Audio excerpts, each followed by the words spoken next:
Magluluto naman tayo ngayon. Huwag puro tinda-tinda lang.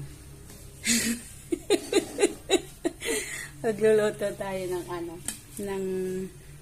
ano ba to? Carbonara. Tuna ham carbonara. Okay guys. Ayan mga suki. Hindi naman puro tayo benta-benta na lang. So habang nilulusaw natin to, iluto na natin to. Dito lang sa gilid. Yung ham ko, spice ham yan.